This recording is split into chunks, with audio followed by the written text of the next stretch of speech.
Welcome to Paradise in the Pines, a podcast about the people, places, and stories that make this the home of American golf. Brought to you by the Pinehurst, Southern Pines, Aberdeen Area Convention and Visitors Bureau. And hello again, everybody. I'm Phil Wers, the President and CEO of the Pinehurst, Southern Pines, Aberdeen Area Convention and Visitors Bureau. And thanks again for joining us in Paradise in the Pines. And today we've got a special guest. He is Leighton Schwob, who is the Senior Director of U.S. Open Championship Operations.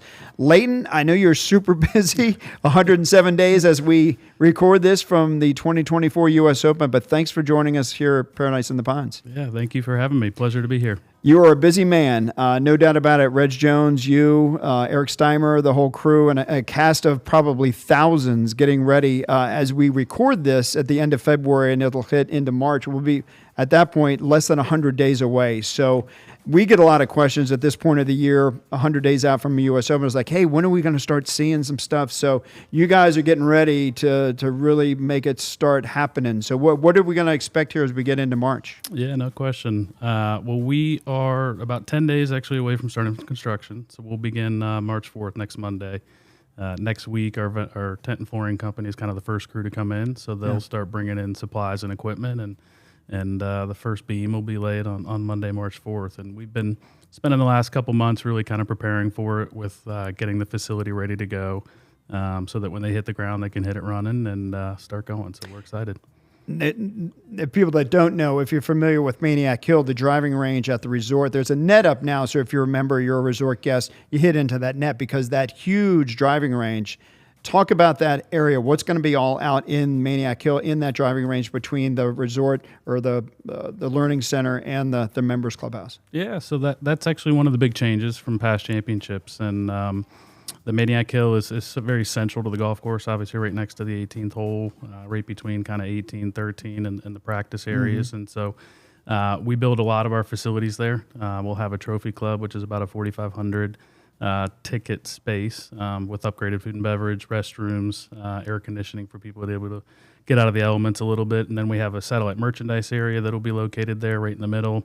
On the other side, we have our Champions Pavilion, which is a table ticketed package that hospitality clients are able to buy into. And then we have a corporate village on the 16th hole side of Maniac Hill. And then kind of the area between the pageant pavilion and where these facilities are is going to be a key fan central area for us, a fan gathering area. So we'll have a food and beverage, video boards, restrooms, seating, and really kind of a home base for a lot of the fans that will be on site for the championship. We get a lot of phone calls here at the CVB from people that are coming to the championship. They're like, hey, where do we park? Can you talk about that a little bit? It sounds like we talked a little bit before this podcast that that's a lot of the questions we get. And so is it fairly familiar to people from 2014 or has that changed at all? Sure. So from a park and transportation standpoint, very similar to what we've done the past couple championships. So we'll have kind of a northern and a southern parking lot, which will be the same two lots that we had back in 2014. So that's where the general fans will be able to park and be bussed into the championship. And then utilize a lot of kind of the auxiliary lots that are more for special groups, whether it's media folks or staff or players or caddies or those kind of groups. But kind of from a main fan standpoint, it'll be the similar parking operation than what we've done in the past. In some of the media reports, they've talked about how the USGA is going to limit or reduce ticket sales. I think in 2014 there were 55,000 people per day. 35,000 is the target number I hear for competitive rounds, or I guess even the practice rounds Monday through Wednesday.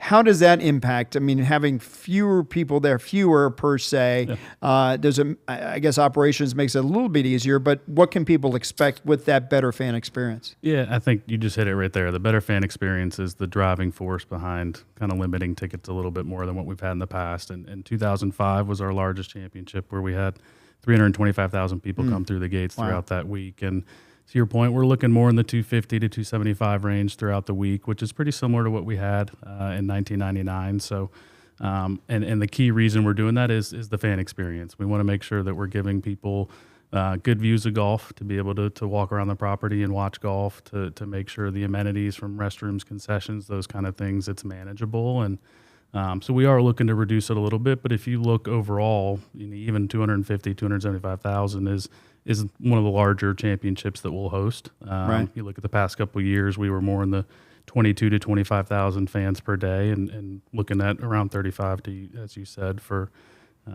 this upcoming year. So still going to be a very large event, still a lot of energy. We're really excited about that. I think the way Pinehurst lays out and sets up with grandstands and the movement and the energy kind of around 18 and 1 and some of the key holes, I think you'll really feel that, which we couldn't be more excited to have that back.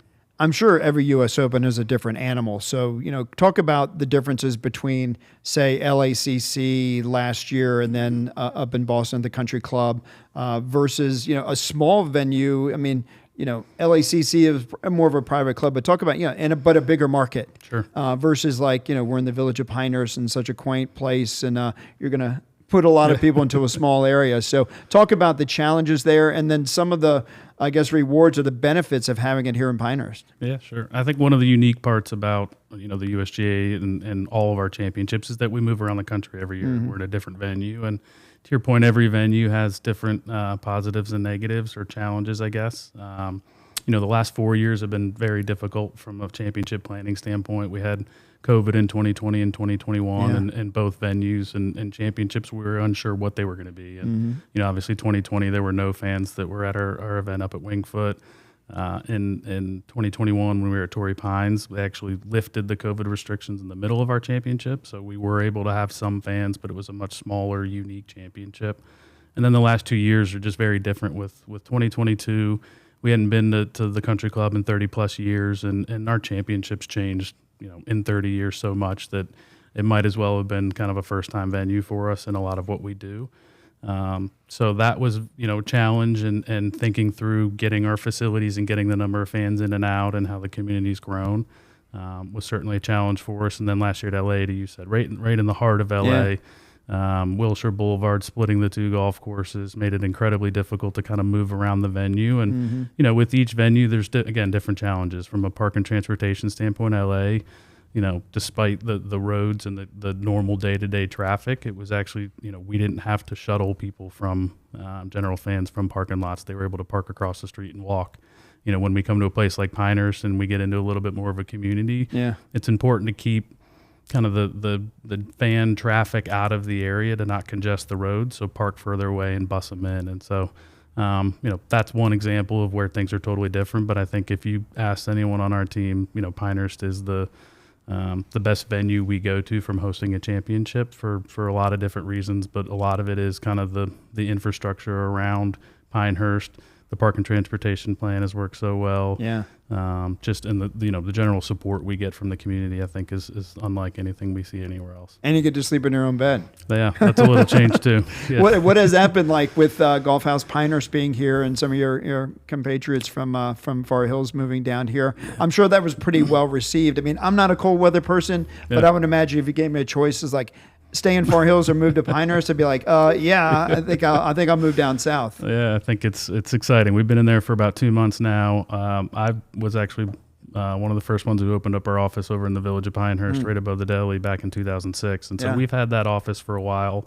Started with just a couple of us, grew ultimately to kind of the mid-20s is where we were at before we moved into our new building. But as you said, we've had about 50 or so staff members come down. So we're about 70 people that are working here in Pinehurst. And it's been really exciting. It's been great to have a little bit more of that environment with different departments, different groups kind of being here. And I think, to your point, it wasn't a very difficult sell to get people to come from New Jersey down here. I know our team has had a chance to tour that, and Janine Driscoll, Director of Brand Communications for the USGA, gave us a great tour.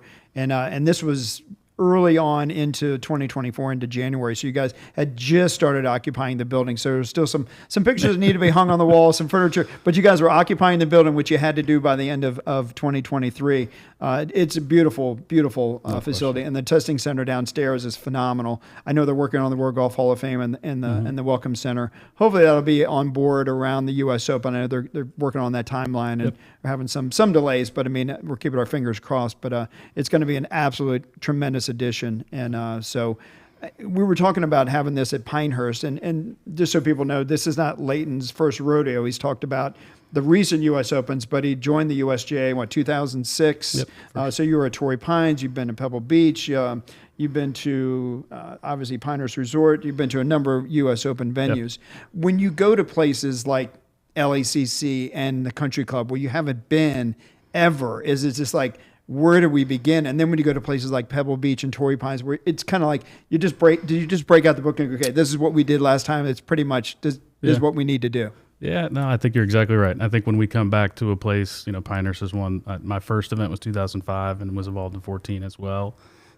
There's kind of a plan already in place, and we're always tweaking that plan and making adjustments. And there's certainly going to be a handful of things in 2024 that are different from past championships here that I think people will see. But when we go to an LACC, it's it's fun in a way because we have a blank canvas and we're able to kind of get creative and come up with the plan. But you don't know where some of those skeletons are, if you will, where you don't know where the pinch points are going to be on the course, or where fans are going to gravitate towards, and what are going to be the big holes where you see kind of more gatherings and you have more pinch points and you have more challenge moving around. And so when we come to a place like a Pinehurst or a Pebble Beach or an Oakmont or places we've been to, it's looking back at what we've done and understanding how we can improve upon that. I think we're also, when you look at 10 years later, so much has changed about how we do things, from a hospitality standpoint, from ticket offerings and different packages and things. It's always, an opportunity to get creative and to work with, the talented team we have and our vendors to be able to,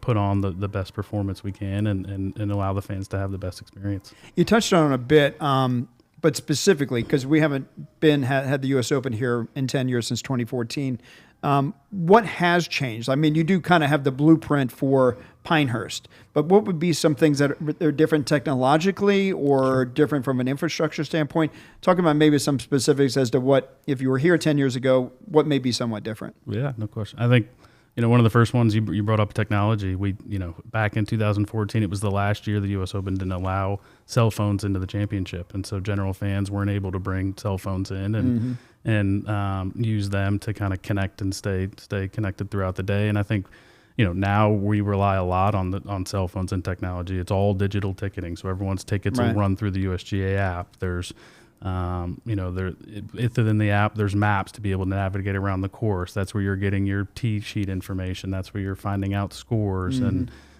digital video boards and a lot of those things. I think technology, we try to be best in class when it comes to that. And I think we've got some good partners and vendors who are able to help us accomplish that. So the technology piece will be a big part of it. I think from the facility standpoint, the biggest thing, which I alluded to earlier, is Maniac Hill. So in the past, all of our hospitality has been on Maniac Hill, and it's kind of surrounded the perimeter of it out on the golf course. And now what we've done is taken those villages and moved them out onto the golf course. And so we'll have corporate villages that are on the 18th hole, the 17th hole, the 16th hole, 15 and 10 as well. And so those hospitality clients will be right on top of golf. And I think that's just evolved in the way that hospitality and groups entertain now.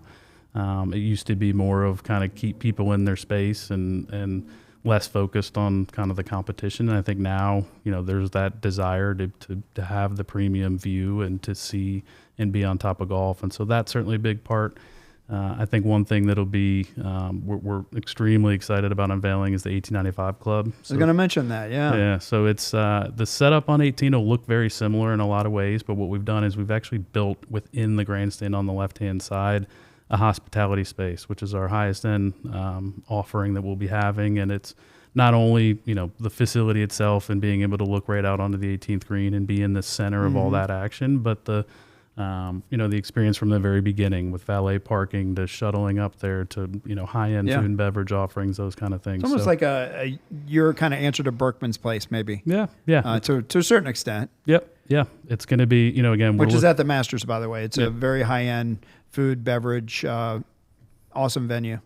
Yeah, very similar in that, and it's something we're hoping to take with us in the future. And obviously it'll evolve because we don't have the luxury of having the space that we typically do around the 18th green or being able to do that at all the venues, but be able to build kind of a reputation of what this 1895 Club is and have it be that kind of high-end experience.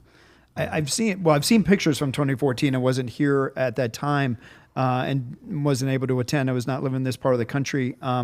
When you see the pictures of the grandstands versus, I've seen the artist renderings of what that grandstand is going to look like over 18 with the 1895 club, and then the smaller grandstand with an open air opportunity there for the people that have that hospitality experience. I mean, it is massive. It reminds me of like the Open Championship in Great Britain when you see like the massive grandstand. You don't have the yellow scoreboard like they have, but I mean, that 1895 club, I mean, I don't know if it's sold out, but if you're not familiar, I guess you would contact Pinehurst Resort and just, or the USGA. You guys sell the 1890. Is it sold out? I'll just ask you. It's not at the moment. Okay. It's getting close though. So definitely, if you're interested in it, check out usopen.com and be able to find the package because it's going quick. It's awesome, and you're going to have a great view of the 18th hole, and it's going to be tremendous. Yeah.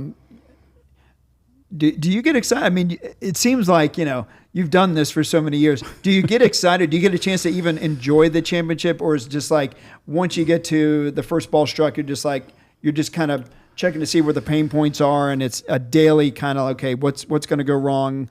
Take us pull the curtain back a little bit. Let us know, how stressful is it? Once everything is there and everybody's coming to enjoy it, you're still working until the champ is being crowned on Sunday evening, right? Yeah, it's a little bit of both. I would say, and especially in my role operationally, our busiest week is really the week before the event, making sure that we're buttoning everything up, that we're getting ready to invite the masses into the site. And throughout the week itself, we're identifying kind of issues and challenges and trying to work through those. So it's definitely a very stressful time. I try to make sure that we sit back and enjoy it, and our team does as well, because there's a lot of individuals who put a lot of time and energy into it to try to make sure that they appreciate it and enjoy it. And, every venue's a little bit different. And then, being a native and being local to Pinehurst and being in the community, it certainly means more. It's just, you're at the grocery store and you're hearing people talk about it, or people are asking questions when you're kind of out and about. And so that's very different here when we're in Pinehurst. And so it's an opportunity for a lot of my family and friends to be able to see what we do, and to be able to kind of see the championship. And so, certainly Pinehurst is I'll try to enjoy it a little bit more, just because, again, we'll have so many friends and family there.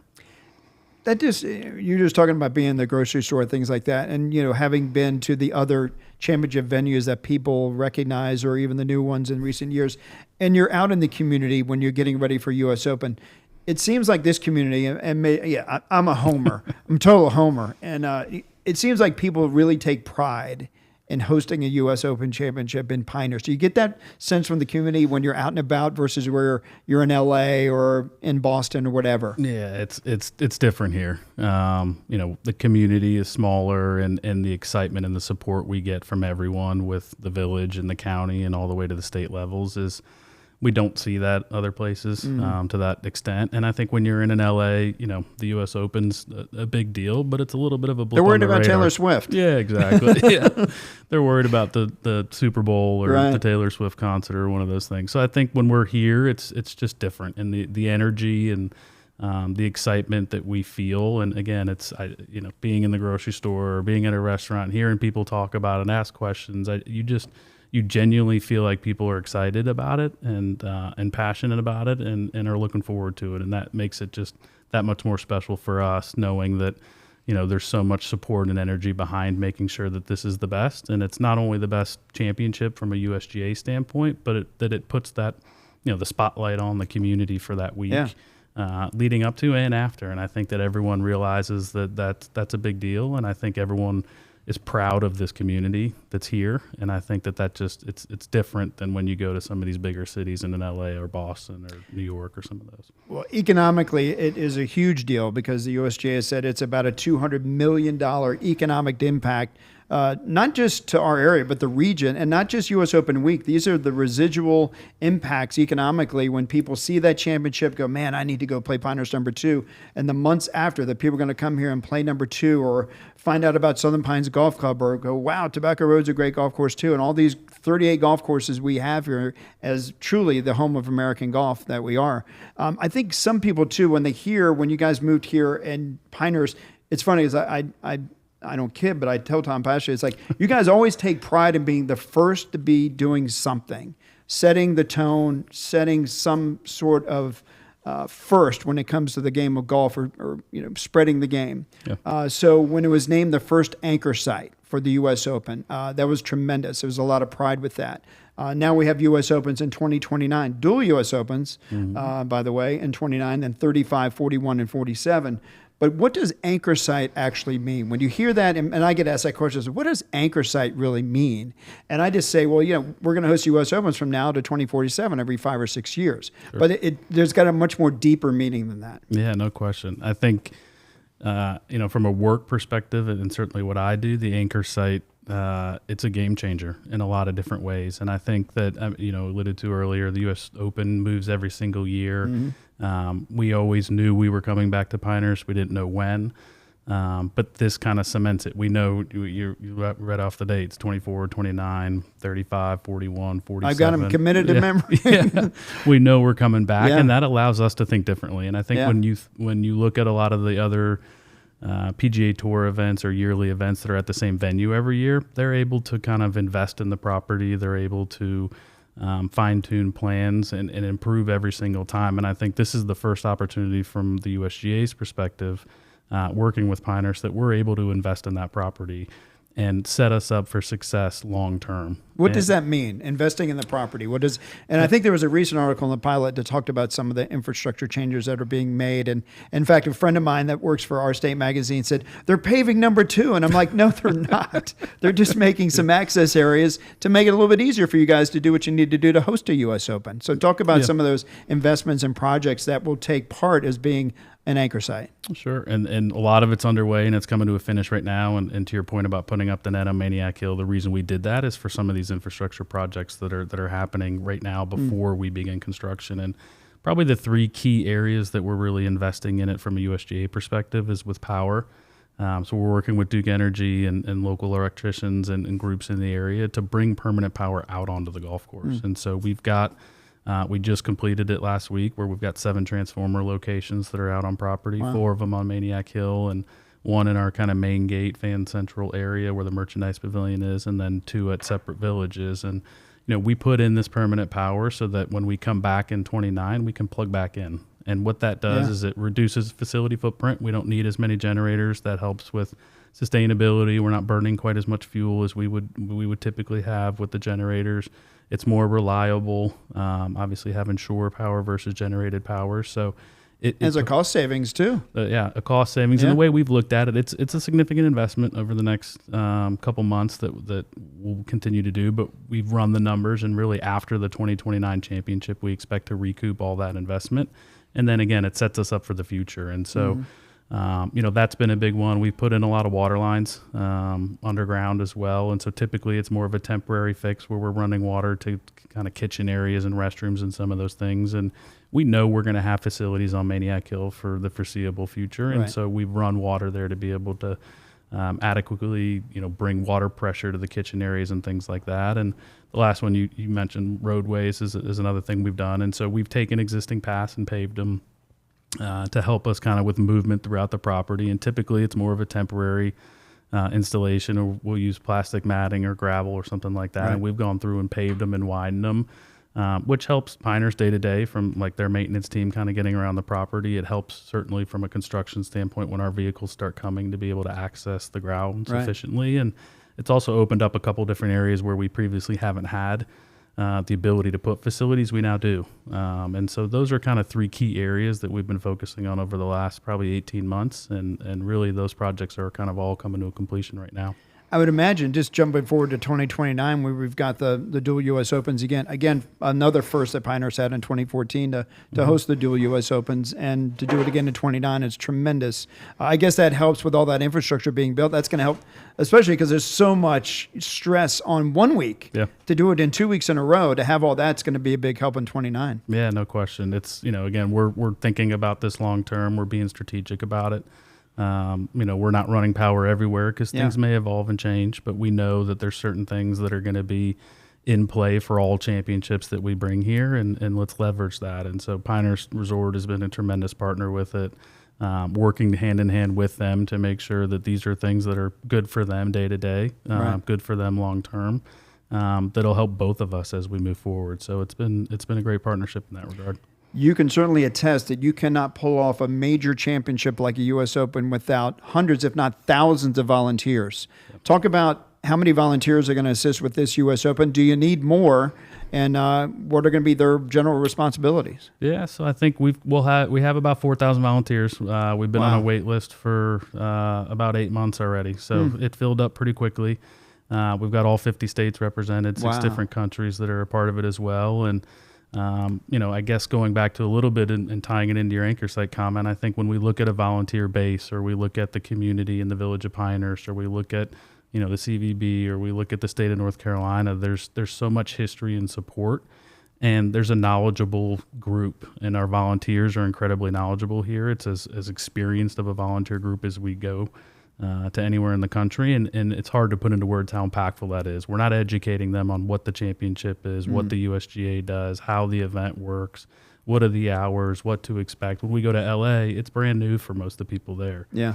And so here with our volunteer base, we're super fortunate to have a committed group that's experienced and knows what they're doing, and it really just helps us in being able to worry and focus our areas on the areas that are maybe a little more critical, and be able to trust that we've got a great volunteer base and a program. And I think you see that in a lot of different areas, as I mentioned, with again, like the state of North Carolina, and what we're doing is knowing we're coming back. Those groups are, our key counterparts that we're dealing with there are bringing in kind of the next in line. Yeah. And so I think what they're doing is they're getting that firsthand experience. They're understanding how we work as the USGA, so that when that person moves on, there's somebody there to kind of step in and take over for them. So it's been exciting to kind of watch that happen, and it's really changed and energized our mindset a little bit, knowing that we're going to be back so often. And let's plan for 24, but in the back of our minds, continue to think about 29 and beyond. Let's go back 25 years. 1999, Payne Stewart sinks the putt, which I wouldn't say put Pinehurst on the map, but I mean, it is synonymous with the resort and his putt to win the 1999 U.S. Open Championship. Not asking you to spill the beans, because I'm sure there are going to be some remembrances or things going on. Will there be something from your realm in operations on the course that the fans will be able to see to pay tribute to Payne or to remember Payne? Sure. Yeah, I mean, to your point, 99 was what put the U.S. Open or put Pinehurst on the map a little bit. I think the 99 championship is, what ultimately led to us opening a second headquarters here, to it being the first anchor site. I think so much of that success from 99 is what built the foundation for what's happened over the last 25 years. And there'll certainly be some things on property. You're not spilling the beans at all. No, not going to spill the beans. But there will be certainly some tributes and some memories back to 99 and all that Payne did. That's awesome. I think I hear it too. Is like, is Tiger going to come? I know it doesn't. That's probably not in your realm to award an exemption to Tiger Woods, but I think it would. I think it's still going to be a successful U.S. Open, whether Tiger's here or not. But I mean, it's just going to add a little bit more juice, I think, and hopefully he can stay healthy. I would imagine the USGA is, why you can't come out and. I think it'd be kind of cool. Is what I'm trying to say. What do you think, just as a golf fan, maybe? Yeah, of course. I mean, Tiger Woods moves the needle. It's we talk about it in a lot of our planning when he's a part of the championship. It changes a lot of different things. We have to think about the technology part you talked about earlier. When we talk about Wi-Fi and connectivity around the property, we call it the Tiger effect. Wow. Meaning, so many people are following certain groups that you start to have some lag in Wi-Fi or. Concession areas. I mean, it's when Tiger's moving around the golf course, the fans are following him, and those concessions. We're talking to our concessionaire and saying, "Hey, he's making the turn now. Be ready on the 12th hole. There's a large gallery coming that way." Or have more vodka. Yeah. More beer. There's certainly an impact when Tiger's present, and certainly would love him as a golf fan. Would certainly love for him to be there, and. Love him to be a part of the championship. Talking about walking the course, I mean, are there some things away from the Maniac Hill and the hospitality that's going to be there out on the course? Are there certain things fans should look for that you guys are going to build out that's like, hey, when you go by 16, you need to check this out, or if you're walking this hole, anything specific you can think of that are going to be out there people should probably stay tuned about? Yeah, I think the Fan Central, the kind of the main entranceway in, so where our merchandise pavilion is, we've got a lot more activations with our partners, with our marketing department, with our museum folks. So you'll see some more fan activations, things kind of coming through the main gate.